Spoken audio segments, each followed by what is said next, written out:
What's good, y'all? It's your girl, Kristen Ayana, and before we get into this episode, I just gotta say, make sure that y'all subscribe, like, and turn those post notifications on, and stay tuned with Black Talk Radio. Welcome to Black Talk Radio, hosted by Kristen Ayana. Listen as we discuss the latest in Black culture, Black news, and Black entertainment. What's good, y'all? It's your girl, Kristen Ayana, and welcome back to Black Talk Radio, where we discuss the latest in Black culture, Black news, and Black entertainment. Now, this is our first shoot day of the year. I'm really excited, and we got a special guest in the building. Who we got? The biggest in the motherfucking world. You already know what the fuck going on, man. Melanie Smith, how y'all doing? Thank you so much for being here. Thank you for having we me. Start, the new year off with an artist from Jersey. Absolutely. Big Jersey, I appreciate Jersey it. energy. So first things first, can you just tell everybody, of course, like what part of Jersey you're from and what made you start getting into music?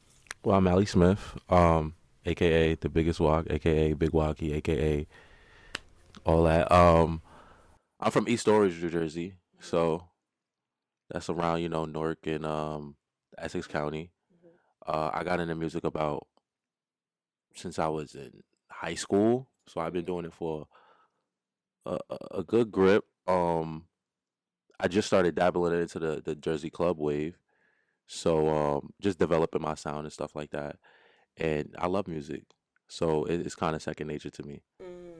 So you've been doing it for a minute now. You Hmm. said you started in high school. Now I do want to get into, you said you're from East Orange. Yeah. So were you did you start off like just writing? Like were you like going to the studio in high school? Like what was that process like? Originally it started. We used to be on Facebook, and we used to text. So we used to just like write out raps. Me and my friends. I started with my friends and stuff. So we used to just write out raps at that point, and this is before we even was like we wanted to really take it seriously. And when we actually decided to, that's when we first we started writing, and then the studios came, and that's when it felt like, damn, this is real, you know. And as a kid, it was just like, it felt surreal because it's like, damn, I'm a rapper, you know. So yeah, so it started off as writing, but I think that was like better for like our development. Okay. Because like we didn't just jump straight in. Yeah. No, that makes sense. Now, I love how you mentioned it was really good for your development because I feel like when you are at that younger age, you're a little bit more free. Yeah. And I feel like you get a lot of your musical lessons in that time frame. Because now absolutely. I feel like as we get older, we become so like more like overthinkers. Yeah. So honestly. I feel like starting at an early age, like you were able to, just you could really be who you want to fun. be at that age, So like you was just trying different shit, doing different shit, trying different styles, and then a lot of stuff kind of like it wasn't just like one thing that really influenced us. We was influenced by like the whole hip hop culture. So like hip hop as a whole at that time was just like in a really good place. We had the J. Coles, we had the Kendricks, we had the Drakes, we had the ASAP, we had the like. So it was a really good time to like really start and getting in tune with like what you like, So who yeah. was some people that you really liked from that time period that Um, inspired you maybe? I think Lil Wayne was heavy at that time. Like Lil Wayne was a big thing. Chief Keef, I'm not gonna lie, Chief Keef too. That's when he first started. So like he's like 16, blowing up. Yeah. And we like 15 watching it. Like damn, this is I like. used to like him a lot. I really don't know what happened. Yeah. Like I really used to listen to him, but then it just faded out for me. He had a whole wave. Like he started a whole entire at 16 years old. That's crazy to me. Like, yeah, for sure. He's definitely dope. Nah, those are some dope people for sure. So how would you say, like, just being from East Orange, Jersey, how would you say, like, that has impacted you as an artist? I think personally we go like Jersey period. Like we have our own like I know everybody got their own way of going through shit and stuff like that, but like we have our own story, And it kind of feel like for a while we would be like the stepchild, and as far as music goes, as far as music on the East Coast, I'll say, I like that. I feel like I always felt that. Yeah, but it was never like how to articulate it. Yeah, where they do feel like we was this. Now it feels kind of different because it's like more of us that's like emerging and stuff. But before, like for a while, it felt like we was like the stepchild to like New York and Philly and like that whole East Coast shit. So Yeah, it was like a chip on our shoulder. So, and I took that as a chip on the shoulder as being an artist from Jersey, to where it's like, are you like people? Are you from Jersey? Like you could be nice. Are you from Jersey? Oh, okay. You know, it was always like that. But now it's kind of more. It's different now. Like we in different times now. But yeah, growing up like that, definitely grew up with like a chip on your shoulder when it come to music and stuff like that. You feel like you got to fight a little bit extra harder to like make them notice you and stuff like that. So Yeah. yeah. Now I want to get into like the Jersey club scene. Hmm. Because you mentioned like when you first started off, Yeah. you weren't really in that scene like that. Hmm. But just like you being young in high school, Yeah. what I feel like everybody from Jersey, and when it comes to Jersey club, like we all have like special memories in regards to that We music. do. I ain't gonna lie. So what was just some of the things that you loved from that era? The parties. It was like 16 years old, lining up outside for fucking DJ Lil Man parties and J Hud, and you might not even have a ride there. You and all your friends get on a bus and y'all we out. Like I think that was it's simpler times. I ain't gonna lie. It's like Yeah. nostalgia, honestly. It's definitely nostalgia thinking of stuff like that. But I'm just like honored to like incorporate that in like my music, because Jersey Club was like a part of all of our lives for like, you know? Nah, definitely for sure. And also too, like the fact that it's so mainstream now, Hmm. I think is crazy because I really never imagined that. I felt like it was I always felt like it was just gonna be like a Us. like a us thing. Yeah. But now it's really going like global. Yeah. I seen the flashes earlier on, like when people like incorporate, like they'll probably do like they'll probably take like a little sample, like you know how we got those like what like those little slight. So I hear shits like that in songs and be like okay, and then the beats start changing up, and then the producers from Jersey start going up, and then it's just like the whole trajectory just is like it's out of our control now, honestly. Yeah, it's everywhere. Yeah. Like literally. Yeah. I mean, But even this though what Philly this what we wanted. claim like is that they do Yeah. music, I really don't know why they. I think they got their own style of it's like a subgenre of Jersey Club. You know, like it sound like it, but it's still different at the end of the day. Like it's not. Like, I'll hear Philly shit and be like, okay, this sounds like Jersey Club, but it's not. Like, It's not exactly. it's not exactly like, you know. Right. So, I mean, I fuck with it too, though. I fuck with Philly Club too. So, and Alright, y'all and cool. All right. So now I want to talk about your latest project, October 4th.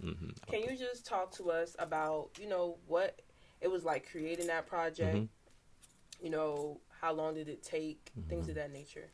October 4 was like one of my special ones because I feel like that one I felt like I kind of knew what I wanted and knew what I wanted to do. All the other ones I felt like not that I winged it, Right. but I was just kind of figuring it out. This one I was more sure of, you know.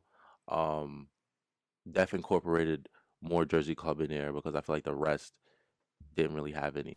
Okay.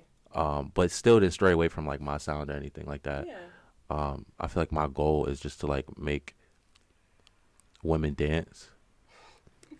Like that's that's like my main goal when it comes to music, Jersey Club or just like period. Like Yeah. if you could do that, I think You're for the girls. Yeah. so that was my main goal coming with that. But yeah, that I think I executed it perfectly. No, for sure. It's a dope project. Thank I you. also like your point of saying how it was different this time around, but because I also feel like you were in a different space. Yeah. I feel like 2023 that was a major year for you. You were going True. viral. True. Thank you. Which is what I want to get into next. So I feel like to have that moment and then like to drop a project is like perfect timing. Yeah, absolutely.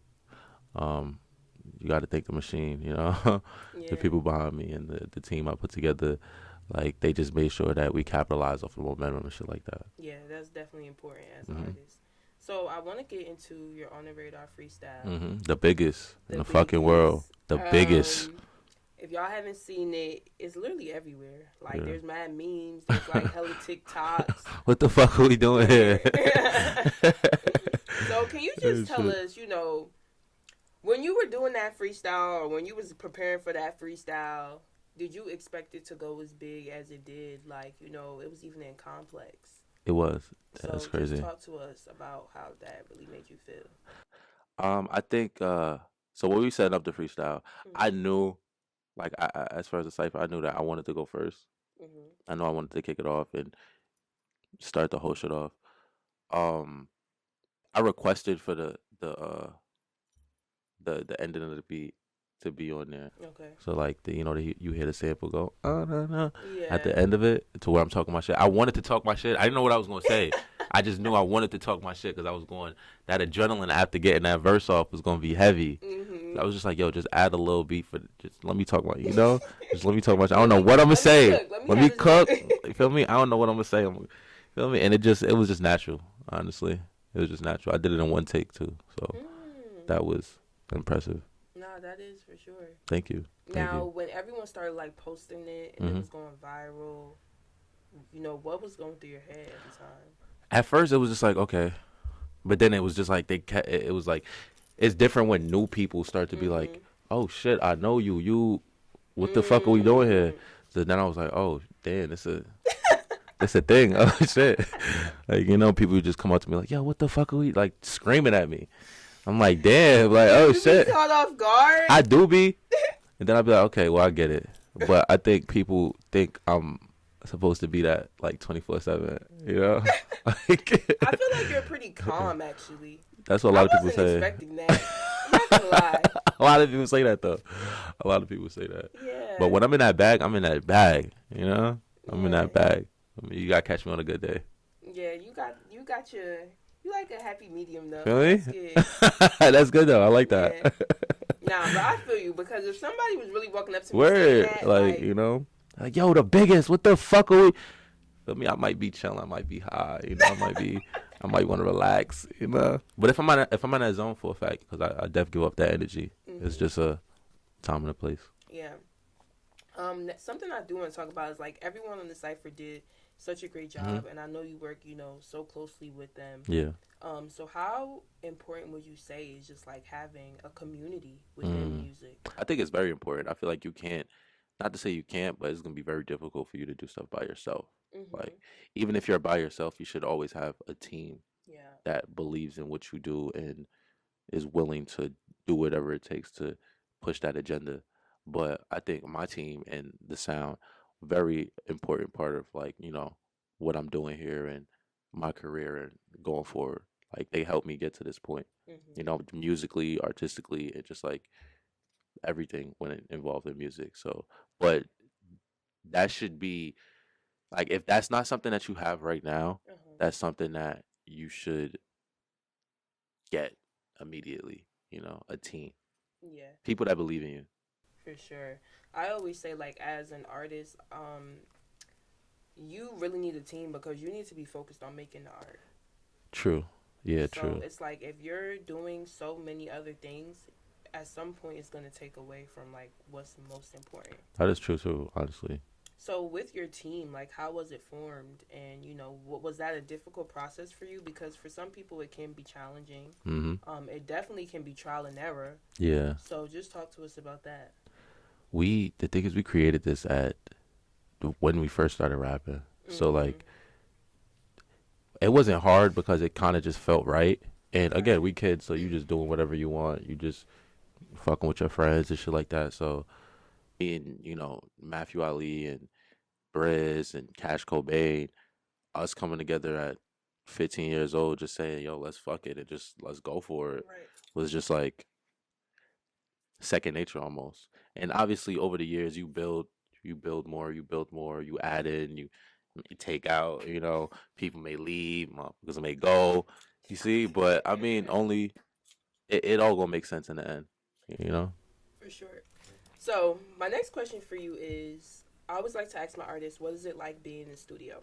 Hmm. Some artists, they don't tell me the craziest things, like recording in the dark. Mm, This one girl told me no shoes on, like she has to have her shoes mm, off. like a necessity they need in the studio. Yeah, so like, what is your recording process like? Because everybody got their, Everybody do got their own thing. yeah. I try not to I don't like a lot of pressure, Okay. So I'd rather record by myself. Mm. So, yeah, because who don't like recording in their drawers and it's like Wait, what? relaxing, like You just threw me like off. nah, cause like I record like, cause it's different with you got the studios, you got the home studio, and Okay. then you may bring your mic somewhere to go to somebody's house. Like you record anywhere. Like you record in the car if you got you feel me? You got your mic and you got your Right. interface and shit.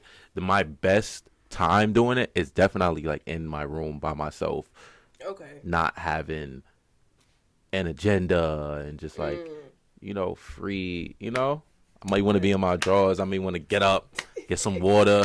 Go back, Get a snack. make a phone call right quick, laugh, go back in, tap back in. So like, but my recording process is really just like, I feel like I need cranberry juice.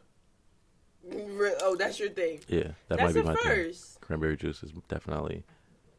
Give me some cranberry juice. You might get a nice little album in an hour. You know what I mean? You might get Okay, cranberry juice. That's the secret. with ice. Okay, yeah. Lots of ice. I feel like if you don't drink cranberry juice with ice, Yeah, I don't know. I did it for. that sounds like serial killer vibes. Because it's already dry. It is. Like, Honestly, I can't explain it. I do rather it with ice, though. Honestly. Okay, yeah. So yeah. Cranberry juice. That was the first. Cranberry juice. Yeah.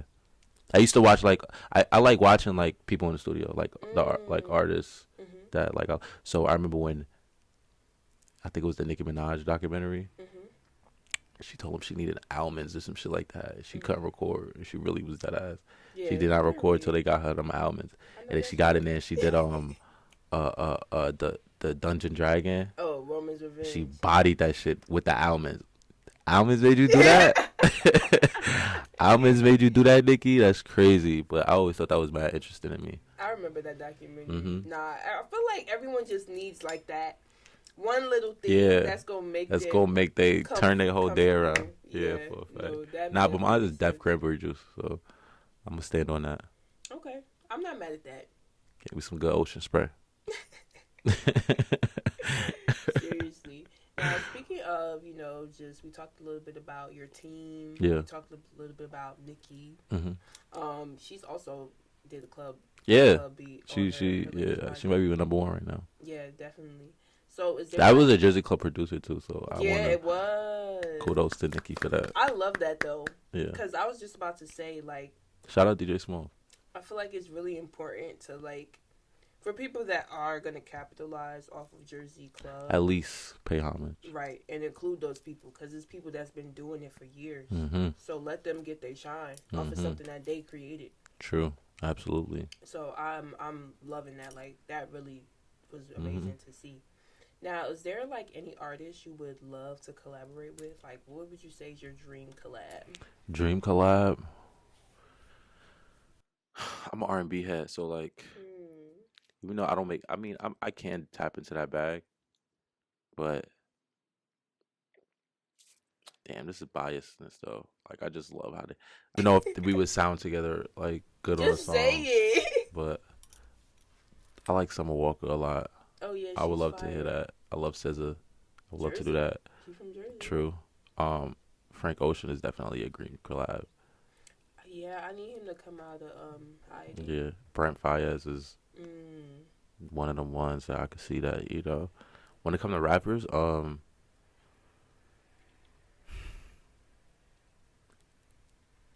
dream collab rappers. I ain't gonna lie, Big Sean is a sleeper. I'd def like to rap with Big Sean. He was getting dragged. Word? Yes. They were. They dragged Big Sean. Basically on Twitter, they're saying like this shit that was really that like he was saying going hard. Yeah, it was kind of mid. Like they're basically saying it's ass. Like we were just young, so we thought it was good. I feel that. Damn, Twitter turned on Big Sean is crazy. Twitter turned on everybody though. We can't do that. Twitter will turn your back on you in the blink of an eye. They ain't turn their back on you. I hope not. Please don't. They like you on there. Yeah, they do. I ain't gonna lie, they do. But I think Big Sean do come off as kind of corny. He do, but you can't say he not tough. We can't say he ass. Yeah, okay, that's fair. We can't say he ass, but I would love to rap with him. I think he could rap. He's sure. definitely like one of those ones. So, we are in 2024. 2024. Facts. Happy New Year. Everybody is, having new goals, new accomplishments. What are some things that you're looking forward to in the new year? Well, I'm already hitting a goal. I'm headlining my first show. Oh, congratulations! Thank you. The 31st. I'm gonna make sure y'all get y'all tickets. Y'all there. You feel me? Y'all pop out. It's gonna be me and friends. I'm gonna be bringing out some special guests. Y'all might see B-Jags. Y'all might see Cash Cobain. Y'all might see Vontae the Singer. Y'all might see Groovy Jew. Y'all might see. Had him on here. Oh, y'all fuck with Groovy? Yeah. I fuck with Groovy. He's That's so my nice. heart. Yeah, that's my boy. I ain't gonna lie. Y'all might see a lot. So make sure y'all come out, get y'all tickets. We're gonna have a good time, have a good night. The biggest. You know the vibes. But that was just one of my first goals. Another one is man, the sky's the limit, honestly. Like the sky's the limit this year. So we going. Anything is possible. Yeah, anything is possible. Anything can happen. You gotta keep up. You gotta stay watching. Not for real though. Please stay watching and please stay peeled because a lot of shit going on. For sure, I love that. I'm definitely excited. That sounds like a good show. Thank you. Def gotta be there. Yeah. All y'all. Yeah, for sure. Def gotta be there. Now, if you could leave, like your supporters, one thing to remember about you, what would it be and why? I'm the biggest in the motherfucking world. I'm the biggest in the motherfucking world, but they get that already. They know that. For real, I'd say just don't stop. Keep going. Don't stop no matter what. Even on days that it feel like it's not working and it may not ever work. As long as you believe, that's really all that matters, honestly. I think got me through a lot of nights. So don't stop. Awesome. Thank you so much. And I definitely feel like Thank so y'all. many people could relate to that because I feel like, especially being like in a creative field, it's so easy to like look at other people and be like, damn. Or just be like, damn, like I'm growing but not at the rate I want. So it's just like everybody got their own story though. That's another thing. That the moment you stop, that could be like the moment you're missing of really making it. Slow motion better than no motion. Period. I love that. Well, I just want to thank you so much for chatting with me. I appreciate y'all. Big Jersey in the building. Big Jersey. The biggest we have Jersey. To bring out the biggest for the first interview of the year. Like, it's only right. So I just want to thank you so much and wish you nothing but the best. Thank you.